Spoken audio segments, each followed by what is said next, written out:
Hello everyone, my name is Sweety Badhalia and welcome to SV Academy classes। तो last video lecture में हम लोगों ने chemical properties of हेलोअरीन्स को discuss कर लिया था। आज के इस वीडियो लेक्चर में हम पॉली हेलोजन कंपाउंड्स को डिस्कस करेंगे। ठीक है, जैसे कि आप देख सकते हैं कि बोर्ड में मैंने काफी कुछ मार्क कर रखा है। एक्चुअली में हुआ क्या कि मैंने लिखा था और मैं इसको 10 मिनट से एक्सप्लेन कर रही थी और बाद में जब मैंने जाके चेक किया तो माइक ने ऑडियो रिकॉर्ड ही नहीं किया था। माइक में पता नहीं क्या प्रॉब्लम आ गई। तो ऐसा मेरे साथ बहुत होता है और स्पेशली तब जरूर होता है जिस दिन मेरे पास टाइम की कमी होती है। तो खैर ये पहली बार नहीं है, ऐसा कई बार होता रहता। बाद में बड़ा दुख भी होता है मुझे कि अरे यार मैंने इतनी मेहनत से 10 मिनट पढ़ाया और क्या कहते हैं वो रिकॉर्ड ही नहीं कर पाया। चलिए खैर अब कुछ नहीं कर सकते, तो मैंने मिटाया नहीं है इसको। ठीक है, क्योंकि इसको भी मिटाती तो फिर लिखती तो बहुत टाइम खराब होता है। एक्चुअल में क्या है कि वीडियो भले ही आपके पास 15 मिनट 20 मिनट की आती है, बट उसके पीछे 1.5 घंटा 2 घंटा उसकी मेहनत लगी होती है। बहुत टाइम लग जाता है, क्योंकि आप खुद सोचो ये मैंने इतना सब कुछ लिखा तो मुझे कितना टाइम लगा होगा। फिर मैंने इसको 10 मिनट पढ़ाया भी, उसके बाद चेक किया तो देखा कि ऑडियो रिकॉर्ड नहीं हुआ। खैर चलिए कोई नहीं। चलिए आज का जो हमारा टॉपिक है वो है पॉली हेलोजन कंपाउंड्स। पॉली का मतलब होता है मैनी। पॉली का मतलब क्या होता है? मैनी। मैंने यहाँ पर लिख भी रखा है कि पॉली का मतलब होता है मैनी।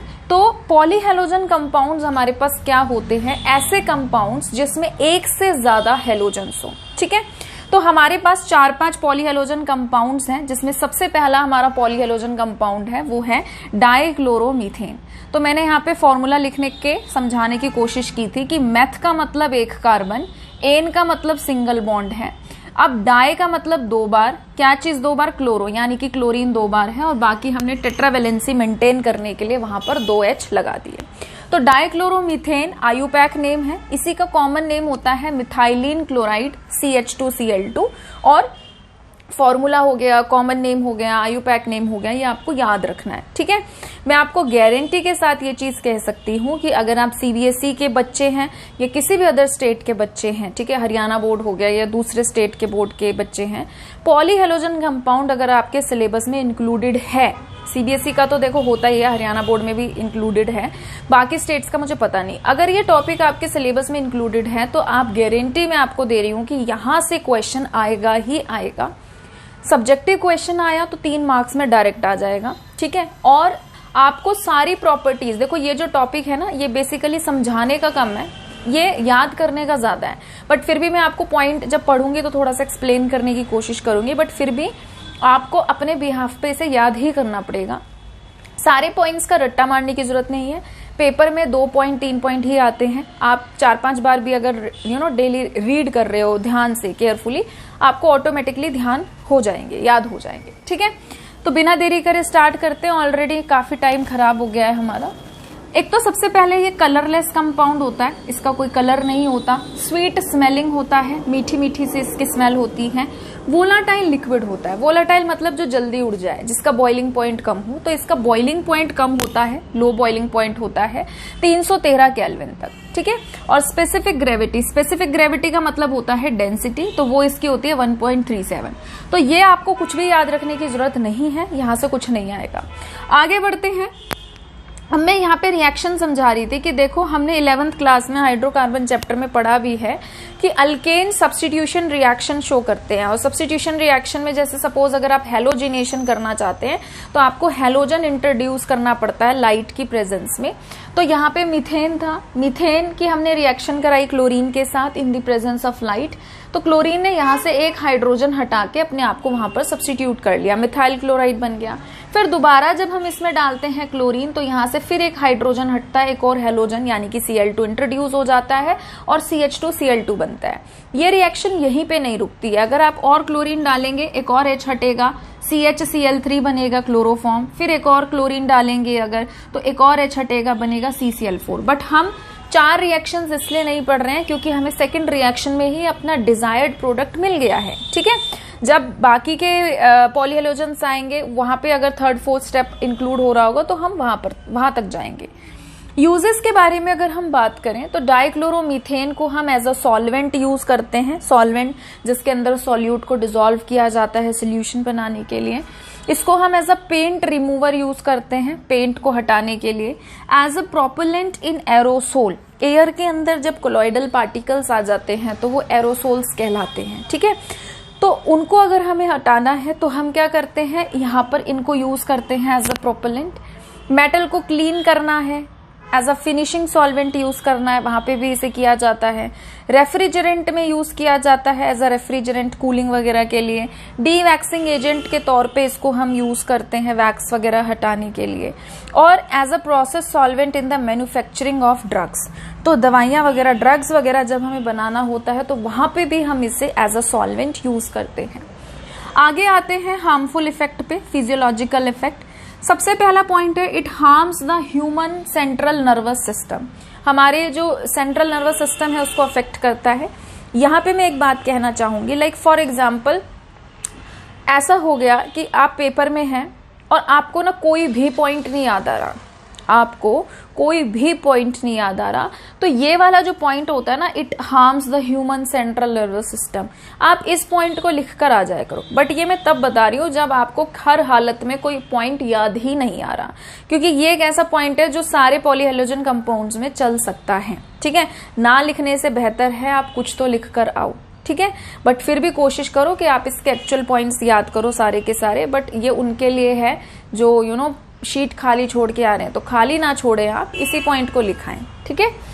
अगर हम एयर में इसका लो लेवल का एक्सपोजर देखते हैं तो इससे हमारी सुनने की क्षमता और देखने की क्षमता प्रभावित होती है। तो यहाँ पे क्या लिखा है, exposure to low levels of CH2Cl2 in air can lead to slightly impaired hearing and vision. अगर एयर में ये ज्यादा मात्रा में आ जाता है, हाई लेवल्स में आ जाता है, तो ये क्या कॉज करता है, dizziness, nausea, tingling, numbness in the fingers and toes.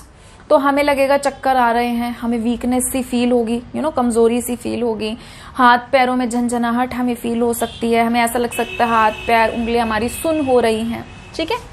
अगर डायरेक्ट ये आपकी स्किन पे गिर जाता है तो आपको बहुत ज्यादा बहुत इंटेंस, बहुत ही गंदे तरीके से जलन हो सकती है आपकी, मतलब स्किन वहां से रेड भी हो सकती है, और सेंसिटिव है तो फिर तो पूछो ही मत क्या ये हाल होगा। फिर है direct contact with eyes can burn the cornea. गलती से अगर ये आपकी आंख में गिर जाए तो डायरेक्ट आपके कॉर्निया को बर्न कर सकता है, आप अंधे भी हो सकते हो, ठीक है। तो ऑर्गेनिक कंपाउंड्स वैसे भी काफी खतरनाक से होते हैं और पॉलीहेलोजन तो माशाअल्लाह क्या कहें। तो इसलिए जितना हो सके हमें इनको बहुत ही प्रॉपर तरीके से स्टोर करके रखना चाहिए और बहुत ही केयरफुली हैंडल करना चाहिए, ठीक है। क्योंकि ऐसा हो सकता है हम खुद को तो नुकसान पहुंचा ही लें और ना चाहते हुए किसी साथ वाले बच्चे को या साथ वाले पर्सन को जो लैब में प्रेजेंट है उसको भी नुकसान पहुंचा सकते हैं। तो बहुत ही अटेंशन पे किया करो जब भी आप लैब के अंदर होते हो, ठीक है। वीडियो को पॉज करके एक बार इसे नोट कर लीजिए। नेक्स्ट पॉलीहेलोजन कंपाउंड है हमारे पास, बहुत इंपॉर्टेंट है, मार्क कर लीजिए, very very very very important. 1 marks के क्वेश्चन अगर अराइज हुए तो यहां से फ्रियॉन्स से आ सकते हैं, ठीक है। ये बहुत इंपॉर्टेंट टॉपिक है, अभी बताऊंगी कि कहां से क्वेश्चन आ सकता है अगर 1 मार्क्स में आया तो, और अगर 3 नंबर में आया तो फिर तो कॉम्बिनेशन आ जाता है पॉलीहेलोजन कंपाउंड्स का, इकट्ठा पूछ लेते हैं। तो ट्राइक्लोरोमीथेन यानी कि क्लोरोफॉर्म हमारा टॉपिक है, जिसका फॉर्मूला होता है CHCl3। कार्बन है, 4 बॉन्ड बनाता है, एक H है और 3 क्या है, क्लोरीन, ठीक है। तो क्लोरीन कितनी बार है, 3 बार। तो ट्राई क्या चीज 3 बार है, क्लोरीन यानी कि क्लोरो, एक कार्बन के लिए मेथ और सिंगल बॉन्ड के लिए एन, और इसका कॉमन नेम क्या है, क्लोरोफॉर्म। फॉर्मूला आपको क्लोरोफॉर्म का पता होना चाहिए, CHCl3, ठीक है। मेरे साथ साथ बोलो, प्रैक्टिस हो जाएगा। CHCl3, CHCl3, CHCl3, ऐसे 3-4 बार आप रिपीट करोगे, CHCl3 क्लोरोफॉर्म, CHCl3 क्लोरोफॉर्म, तो आपको याद हो जाएगा। अब देखिए क्या है, chloroform is slowly oxidized by air in the presence of light. अगर लाइट मिल जाए, एयर मिल जाए, धीरे धीरे ऑक्सीडाइज होता है और ऑक्सीडाइज होकर बहुत ही एक्सट्रीमली पॉइजनस जहरीली गैस बनाता है जो कि कार्बोनिल क्लोराइड होता है। इसे हम फॉस्जीन गैस भी कहते हैं, ठीक है। ये आपको पता होना चाहिए, वेरी वेरी इंपॉर्टेंट। 1 मार्क्स में क्वेश्चन अगर आया तो यहीं से आएगा, ठीक है। Carbonyl, C double bond O को कहते हैं, और यहाँ पर क्लोराइड, यही हमारी फॉस्जीन गैस है। और इसी वजह से हम क्लोरोफॉर्म को बचा के रखते हैं, डार्क कलर्ड बॉटल में स्टोर करने की कोशिश करते हैं ताकि वो लाइट से दूर रहे। रिएक्शन है, क्लोरोफॉर्म है, अगर ऑक्सीजन मिल जाए, एयर मिल जाए, लाइट मिल जाए तो COCl2 बनाता है। और COCl2 में सच में बता रही हूं बहुत ही एक्सट्रीमली पॉइजनस जहरीली गैस होती है। ठीक है, तो फॉस्जीन गैस भी आप ध्यान रखिए COCl2 किससे बन रही है, क्लोरोफॉर्म के ऑक्सीडेशन से। बहुत इंपॉर्टेंट है ये। अब प्रिवेंशन है भाई, कैसे उसको बचा के हम रख सकते हैं। सबसे पहले तो क्लोरोफॉर्म को हमेशा डार्क कलर की काली काली बोतलों में रखा जाता है, प्रोटेक्ट करते हैं हम उससे सूरज की रोशनी से ताकि उसका ऑक्सीडेशन ना हो और ये जहरीली गैस फॉस्जीन गैस ना बने। इन बॉटल्स को हम कोशिश करते हैं कंप्लीटली फिल करें अप टू द ब्रिम तक, बिल्कुल टॉप तक हम इसको भरते हैं ताकि खाली जगह ना बचे और एयर ना रहे उसमें, और उसको प्रॉपरली हम स्टॉपर्ड करके रखते हैं ताकि एयर उसमें से बाहर रहे। अब क्या होता है भाई, चलो पैकिंग हो गई, अप टू द ब्रिम तक उन्होंने फिल कर दिया। अब जब हमारे पास आ रहा है तो हम तो उसको यूज करेंगे ना, तो कभी ना कभी तो वो खाली होगी बॉटल में से थोड़ी बहुत जगह, एयर घुस जाएगी, ऑक्सीडेशन कर सकती है। तो अब थर्ड उन्होंने प्रिवेंशन का तरीका क्या सोचा कि ठीक है काली बोतल में स्टोर कर देंगे, अप टू द ब्रिम ऊपर तक भर देंगे, बट कभी ना कभी तो क्लोरोफॉर्म यूज किया जाएगा, तो हम उसके अंदर 1% 1% इथेनॉल मिला देंगे। क्या होता है इथेनॉल, क्या करता है, जैसे ही क्लोरोफॉर्म फॉस्जीन गैस बनाएगा, ये उस बनी हुई फॉस्जीन गैस के साथ इथेनॉल रिएक्ट करके बनाएगा डाई इथाइल कार्बोनेट, जो कि हमारा नॉन वोलाटाइल होता है, ना तो उड़ता है और नॉन टॉक्सिक होता है, बिल्कुल भी टॉक्सिक नहीं है, हानिकारक नहीं है। तो हमने थोड़ा अक्ल लड़ाया, हमने कहा कि भाई ठीक है उसको काली बोतल में भी रखो, अप टू द ब्रिम तक रखो, बट यूज होगा, बोतल खुलेगी, ऑक्सीजन एयर के साथ तो रिएक्ट करेगा ही करेगा, कैसे रोकें। तो हमने उसके अंदर 1% इथेनॉल भी मिलाना ऐड कर दिया कि जैसे फॉस्जीन गैस बने ये इमीडिएटली उसके साथ रिएक्ट करके उसको नॉन टॉक्सिक कंपाउंड में डाइथाइल कार्बोनेट में चेंज कर दे। ठीक है, तो वीडियो को पॉज करके एक बार इसे नोट करिए प्लीज। ठीक है, चलिए आगे बढ़ते हैं। अब हम लोग देखेंगे क्लोरोफॉर्म के यूजेस। क्लोरोफॉर्म को हम एज अ सॉल्वेंट यूज करते हैं, फैट्स के लिए, एल्कलॉइड्स के लिए, आयोडीन के लिए और दूसरे अदर सब्सटेंसेस के लिए। लेबोरेटरी में एज अ रिएजेंट ये यूज किया जाता है। प्रिपरेशन ऑफ क्लोरोपिक्रिन, क्लोरीटोन वगैरह ये केमिकल्स हैं, उनके लिए, उनको बनाने के लिए हम लोग यूज करते हैं। दवाइयों में हम लोग क्लोरोफॉर्म को यूज करते हैं।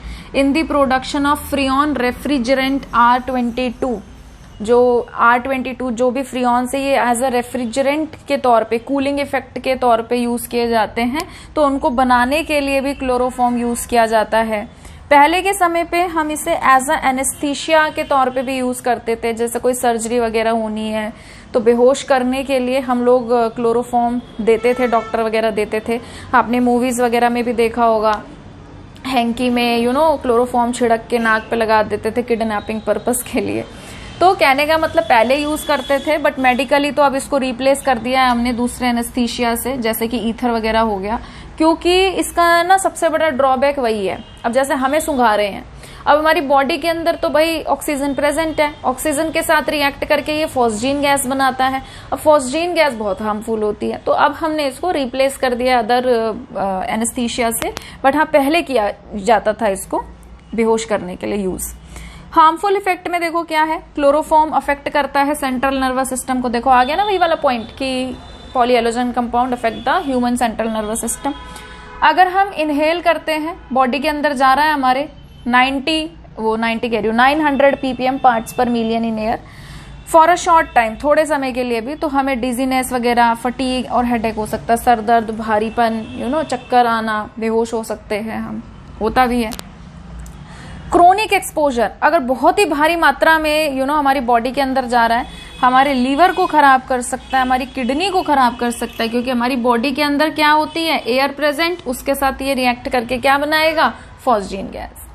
अगर ये हमारी स्किन पर गिर जाए, ठीक है, तो ये क्या हो सकते हैं, मतलब स्किन हमारी डेवलप कर सकती है, सोर छाले वगैरह हो सकते हैं, जलन हो सकती है, तो ये भी काफी हार्मफुल केमिकल होता है, इसको भी बहुत केयरफुली हमें यूज करना चाहिए। वीडियो को पॉज करके एक बार इसे नोट करिए प्लीज। ठीक है, चलिए आगे बढ़ते हैं। थर्ड पॉलीहेलोजन कंपाउंड है हमारा ट्राई आयोडोमीथेन, मैथ का मतलब क्या होता है, मैथ का मतलब एक कार्बन, एन का मतलब सिंगल बॉन्ड रहेगा, ट्राई मतलब 3, आयोडो मतलब आयोडीन, तो 3 आयोडीन रहेंगे और एक क्या रहेगा हमारे पास H। तो ट्राई आयोडोमीथेन को हम क्लोरोफॉर्म कह रही हूं, आयोडोफॉर्म भी कहते हैं। जैसे कि आपने देखा होगा CHCl3 को क्या कहते हैं हम, क्लोरोफॉर्म। इसी तरीके से अगर 3 ब्रोमीन आ जाएंगे हम उसे कहेंगे ब्रोमोफॉर्म, अगर 3 आयोडीन आ जाएंगे उसे हम क्या कहेंगे, आयोडोफॉर्म। ठीक है, तो ये एक येलो क्रिस्टलाइन सॉलिड होता है जिसकी अपनी खुद की कैरेक्टरिस्टिक पहचान वाली अपनी खुद की ही अनप्लीजेंट ऑर्डर होता है, बेकार सी स्मेल होती है, मतलब गंदी सी स्मेल है और अलग सी यूनिक सी शो करता है, तो हम पहचान लेते हैं कि अच्छा ये आयोडोफॉर्म की स्मेल है। इसको ना हम एंटीसेप्टिक के तौर पे यूज करते हैं। 1 मार्क्स में क्वेश्चन आ सकता है कि ऑप्शन दे देंगे और फिर पूछेंगे इनमें से कौन हम एंटीसेप्टिक के तौर पे यूज करते हैं, आयोडोफॉर्म। ऑप्शन दे देंगे हम इनमें से किसको एनेस्थीसिया के तौर पे यूज करते हैं, क्लोरोफॉर्म। ठीक है, तो ऐसे 1 मार्क्स में टिक करने में आ सकता है। एंटीसेप्टिक के तौर पे हम क्यों यूज करते हैं, क्योंकि जब ये एयर और मॉइस्चर की प्रेजेंस में मतलब हीट मिल रही है, थोड़ी सी एनर्जी मिल रही है, ये लिबरेट करता है आयोडीन, और एंटीसेप्टिक प्रॉपर्टी आयोडीन के अंदर होती है।